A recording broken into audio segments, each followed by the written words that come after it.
चक्रवृद्धि ब्याज में समय से संबंधित प्रश्नों पर तुक्का किस प्रकार से लगाना है, ये आज हम यहाँ पर सीखने वाले हैं।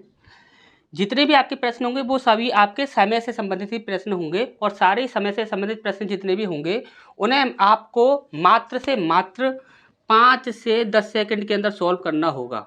यदि आप 5 से 10 सेकंड के अंदर यदि आप सॉल्व कर सकते हो सभी प्रश्नों को तो आप हमसे पढ़िए। यदि आप 5 से 10 सेकंड के अंदर प्रश्न को सॉल्व नहीं कर सकते हो तो आपका हमसे पढ़ना बिल्कुल ही बेकार है, आप चैनल को छोड़कर जा सकते हैं।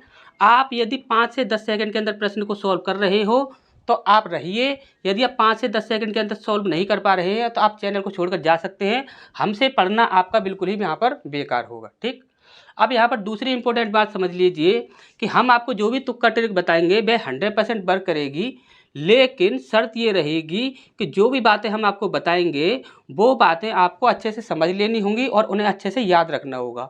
किस प्रकार के प्रश्नों पर किस प्रकार से ट्रिक लगानी है वो यहाँ पर जो भी हम आपको बताएंगे वो उन्हें आपको अच्छे से याद रखना होगा। ठीक, और आप लोगों का काफ़ी ज़्यादा कमेंट आया था कि सर सेकंड पार्ट ला दीजिए, सेकंड पार्ट ला दीजिए, तो ये आपका एक सेकंड पार्ट है।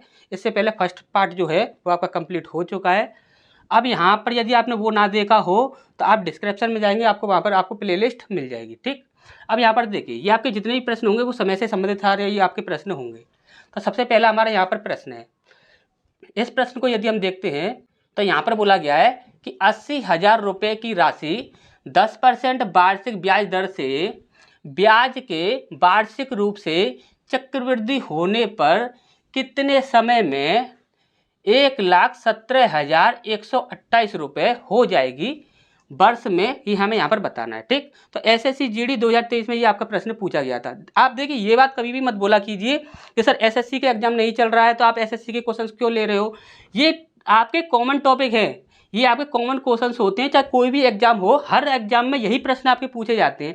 चाहे ये प्रश्न जो होगा ये आपका एसएससी जीडी में भी पूछा जा सकता है, रेलवे ग्रुप डी में भी पूछा जा सकता है, एनटीपीसी में भी पूछा जा सकता है, एसएससी में भी पूछा जा सकता है, हर जगह पर यही प्रश्न पूछा जाता है। तो क्वेश्चन कभी भी बदलते नहीं है, वही प्रश्न हर एग्जाम में पूछे जाते हैं। तो इस प्रकार से मत बोला कीजिए कि सर एसएससी जीडी का यहाँ पर आपने क्वेश्चन ले लिया है तो एसएससी जीडी का एग्जाम नहीं चल रहा है। ठीक, तो ये बात आप अच्छे से समझ लीजिए कि जो भी टाइप होते हैं हम आपको कॉमन टाइप करा रहे हैं जो कि आपके हर एग्जाम में काम आएंगे। ठीक, अब यहाँ पर ध्यान से समझिए, यहाँ पर हमसे जो कुछ भी बोला गया है, हमसे यहाँ पर बोला गया है कि वर्षों में हमें क्या बताना है, समय बताना है। ठीक, अब हमने बोला कि इसमें परसेंट कितना दिया हुआ है, तो आप बोले सर 10% दिया हुआ है। यदि यहाँ पर 10% दिया गया है तो यहाँ पर हमने बोला कि यहाँ पर 1 0 2 0 3 0 और 4 0, आंसर हो गया हमारा 4 वर्ष। ठीक, पर इतनी सी आपको करना है, इससे ज़्यादा आपको कुछ भी नहीं करना है। अब आप बोलोगे सर ये ऐसा कैसे हो गया, आप ऐसा तो हमने कभी भी नहीं देखा है कि ऐसा हो भी सकता है या नहीं हो सकता है। ठीक, तो इसके प्रूव के लिए ना हम आपको 2-3 प्रश्न आपके और भी कराएंगे इसी तरह से, जिससे कि आपको अच्छे से प्रैक्टिस हो जाएगी इस चीज़ की। आपको यहाँ पर देखना क्या है वो चीज़ ध्यान से समझ लीजिए। आपको यहाँ पर देखना क्या है, यहाँ पर सबसे पहले आपका मूलधन दिया गया होगा और आपका एक मिश्रधन दिया गया होगा। आपको बस इतना देखना है कि जो आपका दर दिया गया है वो कितना है। यदि दर आपका 10% दिया गया है, यदि दर आपका 10% दिया गया है तो आप जीरो काउंट कर लीजिए मूलधन के 1 2 3 4, तो हमारे यहाँ पर हमारा 4 वर्ष आपका यहाँ पर आंसर हो जाएगा। ठीक, आराम से आप सॉल्व कर लीजिए, चाहे कुछ भी कर लीजिए, आंसर आपका यही आने वाला है। ठीक, अब यहाँ पर देखिए आपने एक तरीका आपको ये बता दिया, अब दूसरा तरीका देख लीजिए, दूसरे तरीके से आप इससे कैसे सॉल्व करोगे। जितने भी आपके क्वेश्चन होंगे चक्रवृद्धि ब्याज के समय से संबंधित, उनके लिए आप एक तरीका जो है वो और यहाँ पर सीख लीजिए। तो उसके लिए आपको सबसे पहले क्या करना होगा, ध्यान से समझिएगा। उसके लिए आपको सबसे पहले ये देखना होगा कि आपको टोटल ब्याज कितना मिला है। तो हमने बोला कि ये आपका 1,17,128 रुपये जो है ये आपका क्या है, मिश्रधन है। क्या है आपका, मिश्रधन है। और ये आपका जो 80,000 रुपये है ये आपका क्या है, मूलधन है। तो हमने बोला कि यदि हम इनका अंतर निकाल देते हैं तो हमें यहाँ पर क्या मिल जाएगा कि टोटल जो आपका ब्याज बनेगा वो आपको यहाँ पर मिल जाएगा कि टोटल इतने समय में आपका इतना ब्याज मिल चुका है। तो हमने बोला कि इसका हम यदि ब्याज निकालते हैं तो यहाँ पर हो जाएगा आपका देखिए 8 2 1 7 और यहाँ पर 3, इतना आपका यहाँ पर बन जाता है। ठीक, अब यहाँ पर हमें ये टोटल ब्याज यहाँ पर आपको मिल चुका है। ठीक, अब हमने बस एक काम करने के लिए आपको और बोला है, बस उतना सा एक काम और कर लीजिए आप। हमने बोला कि ये जो आपका 80,000 है इसका आप 10% निकाल दीजिए, कितना हो जाएगा। तो आप बोलो सर ये 80,000 जो है इसका 10% निकालेंगे तो हम 8,000 हमारा हो जाएगा। अब हमने बोला सीधा ही आप ऑप्शंस पर आ जाइए। ऑप्शंस में आपको क्या करना है कि सबसे पहले ये देखना है कि सबसे बड़ा ऑप्शन कौन सा है, यानी कि सबसे बड़ी संख्या ऑप्शन में कौन सी दी गई है। तो हमने बोला कि सबसे बड़ी संख्या यहाँ पर हम यदि देखते हैं तो यहाँ पर सबसे बड़ी संख्या आपकी ये 4 ही है, और तो सारे इससे क्या है छोटे हैं। तो हमने बोला कि 4 का इंटू आप इसमें कर दीजिए, कितना हो जाएगा 8 चौक 32 0 0 0, इतना आपका यहाँ पर हो रहा है। अब आप ये मत बोलिएगा कि यहाँ पर 4 वर्ष हमारा आंसर था इस वजह से हमने यहाँ पर इंटू किया है। यदि हमारा कोई और भी हमारा आंसर होता, यदि हमें नहीं पता कि हमारा कौन सा आंसर है, यदि इससे आगे अभी यदि 5 6 7 कुछ भी होता तो भी हम उसी से इंटू करते जो कि हमारा सबसे बड़ी संख्या होती। ठीक, अब यहाँ पर हमें कितना मिला 32,000। हमने बोला ये कितना ब्याज था आपका 37,000। जब कभी भी ये जो है आपने सबसे बड़ी संख्या से इंटू किया है, किसी भी संख्या से यदि आप इंटू कर रहे हो तो ये संख्या और ये संख्या यदि ये आपकी बराबर आ जाती हैं तो वह कभी भी आपका आंसर नहीं होगा। हमने बोली यदि ये संख्या इस संख्या से यदि बड़ी आ जाए तो वो भी आपका कभी भी आंसर नहीं होगा। हमेशा ही इससे छोटा आना चाहिए, वही आपका आंसर होगा। हमने बोला कि यदि हमने इससे ये 4 जो है 4 वर्ष जो है ये सबसे बड़ा ऑप्शन है, इससे हमने इसमें इंटू किया तो हमारा कितना निकला 32,000। तो यहाँ पर कितना है आपका 37,128, यानी कि इससे ये संख्या छोटी हो रही है। अब यहाँ पर यदि हम देखें यहाँ पर सबसे बड़ा ऑप्शन क्या है 4, तो यानी कि इससे करेंगे तो और ज़्यादा छोटी संख्या हो जाएगी, इससे करेंगे तो और ज़्यादा छोटी संख्या हो जाएगी, इससे करेंगे तो और ज़्यादा छोटी संख्या हो जाएगी। यानी कि इससे जो सबसे पहली छोटी संख्या होगी वही हमारा आंसर होगा, और अन्यथा और कोई भी हमारा आंसर नहीं हो सकता। ये तरीका आपको अच्छे से समझ आ गया होगा। तो इसके बाद नेक्स्ट क्वेश्चन को देखते हैं। इस प्रकार के प्रश्नों पर डायरेक्ट तुक्का किस प्रकार से लगाना है और जो क्वेश्चन हैं उन्हें देखिए, उससे आपको और प्रैक्टिस हो जाएगी। इसके बाद नेक्स्ट क्वेश्चन को देखते हैं। देखिए यहाँ पर बोला गया है कितने समय में 1,000 रुपये की राशि 20% वार्षिक दर से 1,331 रुपये हो जाएगी, जबकि ब्याज प्रति छमाही संयोजित की जाती है।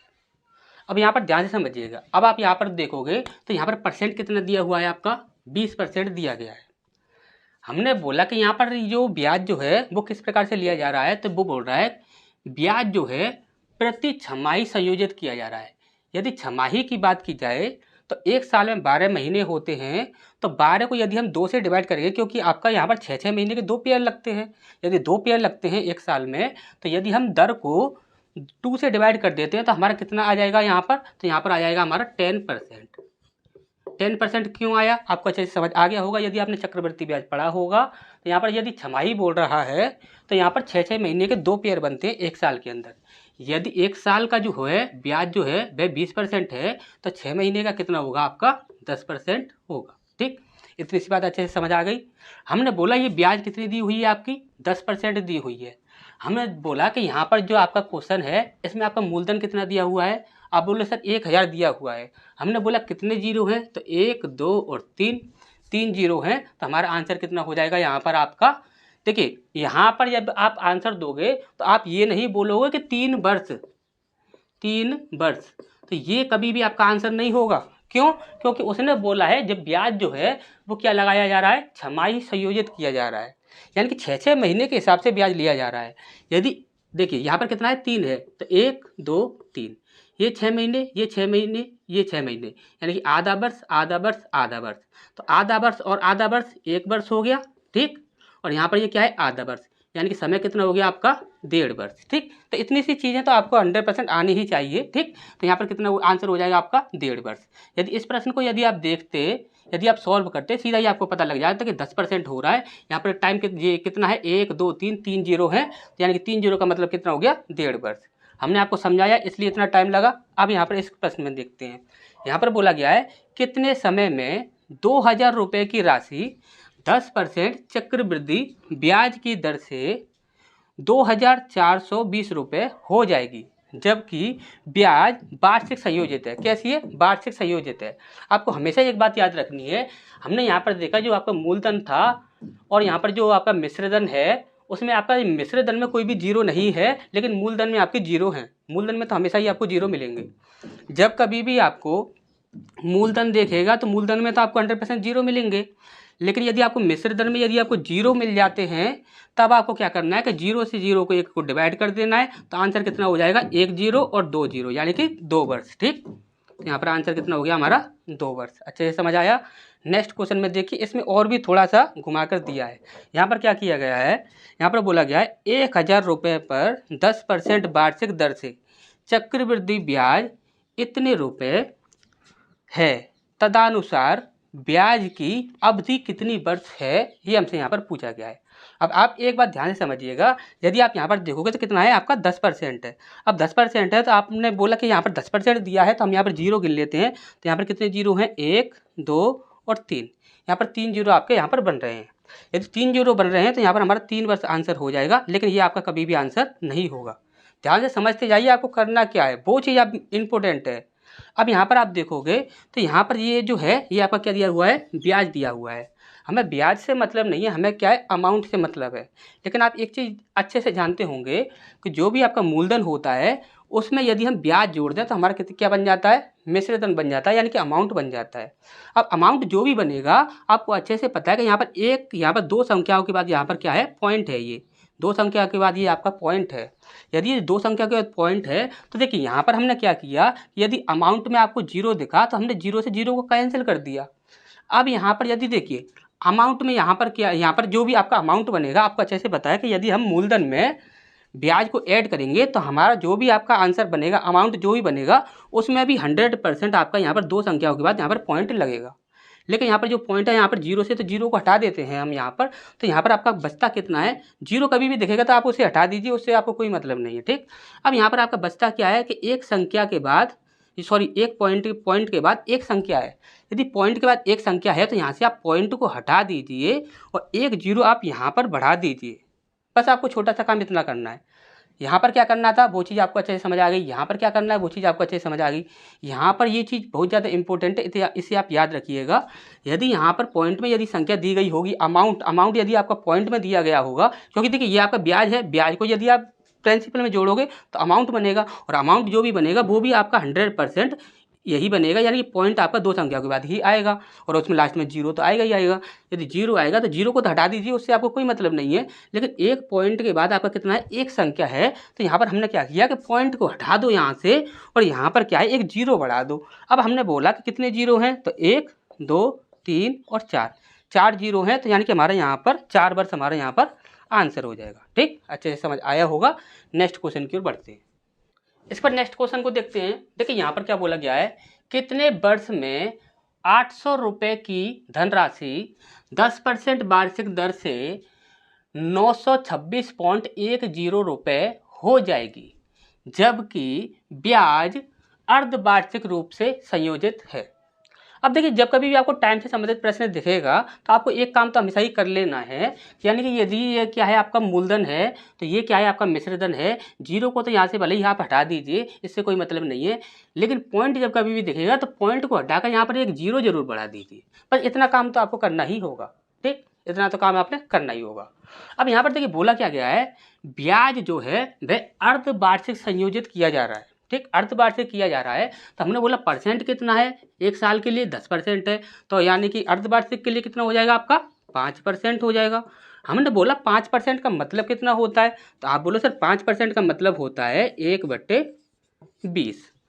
अब हमने बोला कि ये कितना है आपका 2 है, यहाँ पर ये कितना है आपका 8 है। 2 का यदि हम क्यू करते हैं तो आपका 8 बन जाएगा, 2 दूनी 4 4 दूनी 8, यानी कि 3 वर्ष हमारा यहाँ पर आंसर आएगा। ठीक, 3 वर्ष हमारा यहाँ पर आंसर आएगा। लेकिन यहाँ पर आप कभी भी 3 वर्ष आंसर नहीं दे सकते हो, क्योंकि अभी अभी हमने आपको बताया था कि ब्याज जब होगा आपका अर्धवार्षिक रूप से संयोजित किया जा रहा है, तो यहाँ पर ये 3 जो वर्ष जो होता है वह आपका 1.5 वर्ष होता है। कितना होता है, 1.5 वर्ष होता है। तो इन चीज़ों पर आपको ध्यान देना है। डायरेक्ट जल्दी से आपको ऐसा नहीं करना कि आप ये हड़बड़ी में तुरंत आंसर लगा दिया, क्योंकि हमको पता है कि यहाँ पर ये आंसर आना है, तो हम हड़बड़ी में कभी कभी आंसर दे देते हैं। तो आपको हड़बड़ी में कभी भी आंसर नहीं देना है, आपको धैर्य से आंसर देना है। ठीक, तो यहाँ पर हमारा आंसर कितना हो जाएगा 1.5 5 बर्थ। ठीक, अच्छे से ये चीज़ समझ आई होगी। नेक्स्ट क्वेश्चन की ओर बढ़ते हैं। इसके बाद नेक्स्ट क्वेश्चन को देखते हैं। देखिए यहाँ पर क्या बोला गया है, 20% वार्षिक चक्रवृद्धि ब्याज दर पर 12,500 रुपये कितने वर्षों में 21,600 रुपये हो जाएंगे जब ब्याज वार्षिक रूप से चक्रवृद्धि होगा। हमने बोला कि देखिए यहाँ पर वार्षिक रूप से चक्रवृद्धि कर रहा है तो हमें कोई भी कन्वर्ट करने की आवश्यकता नहीं है। यहाँ पर परसेंट कितना दिया हुआ है, तो यहाँ पर परसेंट दिया हुआ है आपका 20%। हमने बोला 20% का मतलब कितना होता है, 20% जो होता है उसका मतलब कितना होता है, तो 20% का मतलब होता है 1/5। कितना होता है, 1/5। अब यहाँ पर हमने देखिए हमेशा ही आपको एक चीज़ बोली है, अभी थोड़ी देर पहले भी आपको बताया था। तो सबसे पहले आप मूलधन और मिश्रधन को देख लीजिए, उसमें कोई काट पीट तो नहीं है। तो आपने देखा कि यहाँ पर 2 जीरो हैं और यहाँ पर भी 2 जीरो हैं, तो इनको आप हटा दीजिए। हमने बोला ये क्या है आपका 5 है और ये कितना है आपका 125। तो 5 जो होता है वह 125 जो होता है वह 5 का क्यू होता है। तो यानी कि हमारा आंसर कितना हो जाएगा, 3 वर्ष हो जाएगा। सिर्फ देखते ही आंसर आपको मिल जाएगा यहाँ पर। जैसे कि आप यहाँ पर 0 से 0 को यहाँ पर हटाओगे, 0 से 0 को हटाने के बाद जैसे ही आप यहाँ पर देखोगे ब्याज जो है वार्षिक रूप से चक्रवृद्धि किया जा रहा है, तो देखते ही आपको आंसर मिल जाना चाहिए। पढ़ते ही आप यहाँ पर सीधा ही 3 वर्ष आंसर पुट करोगे। ठीक, इसका नेक्स्ट क्वेश्चन की ओर बढ़ते हैं। इसका नेक्स्ट क्वेश्चन को देखते हैं। देखिए इस क्वेश्चन को ज़रा ध्यान से समझिएगा, यहाँ पर हो क्या रहा है ध्यान से उसे समझिएगा। यहाँ पर हमने बोला कि 1875 रुपये की राशि है जो कि 4% की वार्षिक दर से एक निश्चित समय में बढ़कर इतने रुपए हो गई। यदि ब्याज वार्षिक रूप से चक्रवृद्धि हो तो समय अवधि क्या होगी, ये हमसे यहाँ पर पूछा गया है।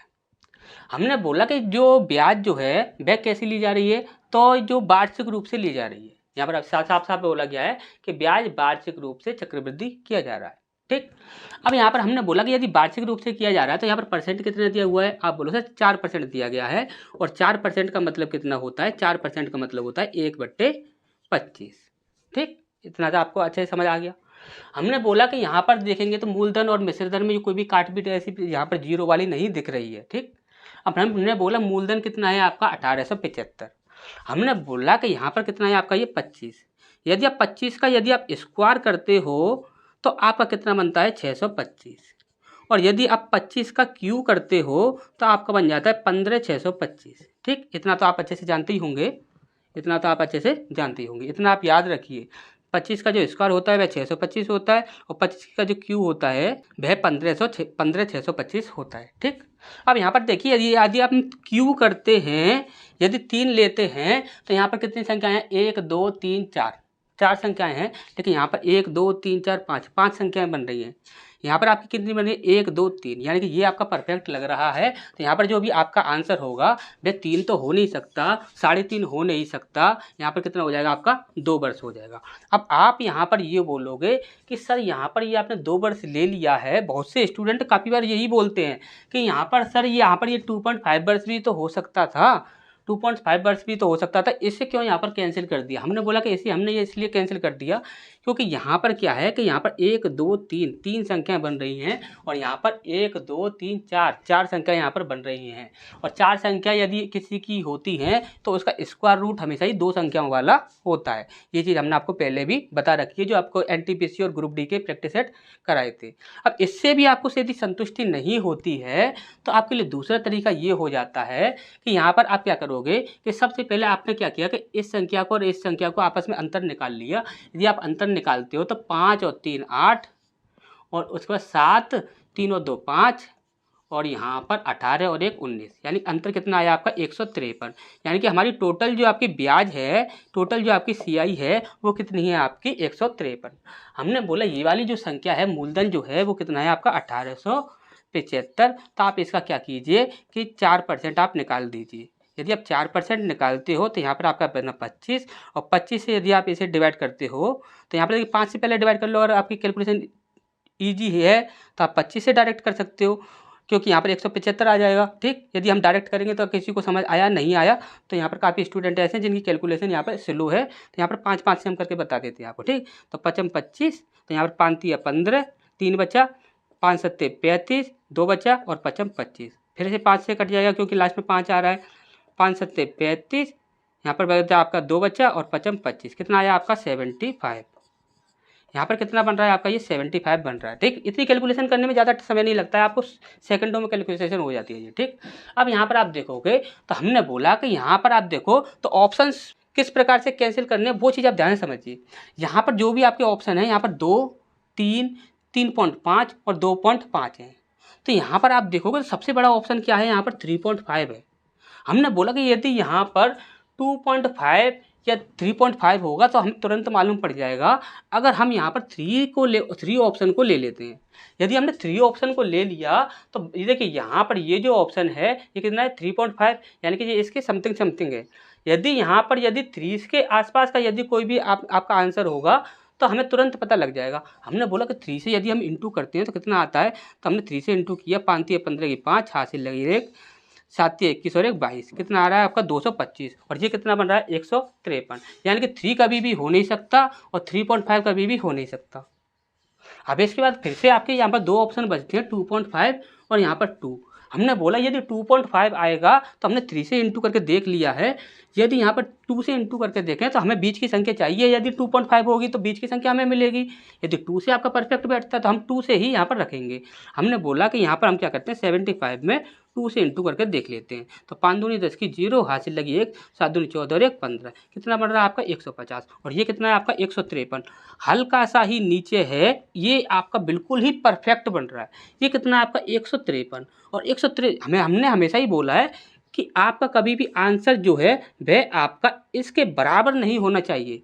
इसके बराबर होगा तो आंसर गलत होगा, और यदि इससे ऊपर चला जाए तो वो भी आंसर गलत होगा। हमेशा ही इसके समथिंग होने चाहिए, आसपास का होना चाहिए। तो यहाँ पर कितना बन रहा है 150। अब यहाँ पर कितना बच रहा है आपका 3 बच रहा है, यानी 3 सिर्फ नीचे है। अब यहाँ पर यदि हम 2.5 से इंटू करते हैं तो ये ऊपर निकल जाएगा, आप अच्छे से जानते हो, क्योंकि यहाँ पर सिर्फ 3 का अंतर है। यदि 2.5 से यदि हम इंटू करते हैं तो वहाँ पर वह ऊपर निकल जाएगा। ठीक, तो यहाँ पर क्या होगा, हमारा सही आंसर क्या हो जाएगा 2 वर्ष। ठीक, 2 वर्ष हमारा हो जाएगा। अब यहाँ पर तीसरा तरीका क्या है, तो तीसरा तरीका ये है कि जो आप यहाँ पर ये देख रहे हो, ये कितना है आपका 25 है। हमने बोला यहाँ पर जो भी होगा या तो 25 का स्क्वायर होगा या फिर क्यू होगा, जो कुछ भी होगा वह आपका 25 से ही बनेगा। ठीक, हमने बोला कि इन दोनों संख्याओं को देखो, ये संख्या किसी से एक संख्या से डिवाइड तो नहीं हो रही। आपने बोला 8, 9, 10, 11, 12, 12 जो होता है वह 3 से डिवाइड हो जाता है। तो यहाँ पर 7, और यहाँ पे देखिए 8 और 1 9 हो जाएगा, 9 डिवाइड हो जाएगा, और 7 और 5 12 होता है, 12 भी 3 से डिवाइड हो जाएगा। यानी कि ये दोनों संख्या हैं वे 3 से डिवाइड हो रही हैं। हमने बोला कि एक संख्या को डिवाइड करके देख लो, उसी से आपको आंसर मिल जाएगा। हमने बोला कि यदि हम 3 से इसे डिवाइड करते हैं, 3 से 18 हो जाएगा। इसके बाद आया आपका 3 दूनी 6 हो जाएगा, और 3 पंजे 15, कितना आ रहा है आपका 625। और 625 जो होता है वह 25 का स्क्वायर होता है। यदि 25 का स्क्वायर यदि ये निकल रहा है तो हमारा आंसर 100% क्या होगा, 2 वर्ष ही होगा। ठीक, अच्छे से समझ आया होगा। नेक्स्ट क्वेश्चन की ओर बढ़ते हैं।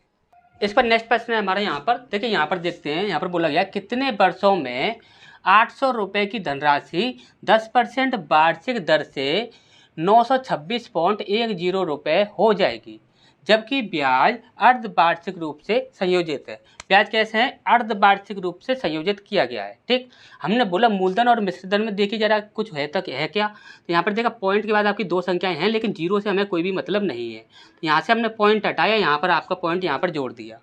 अब हमने बोला जो परसेंट दिया गया है वो कितना दिया गया है, तो आप बोलो सर 10% दिया गया है।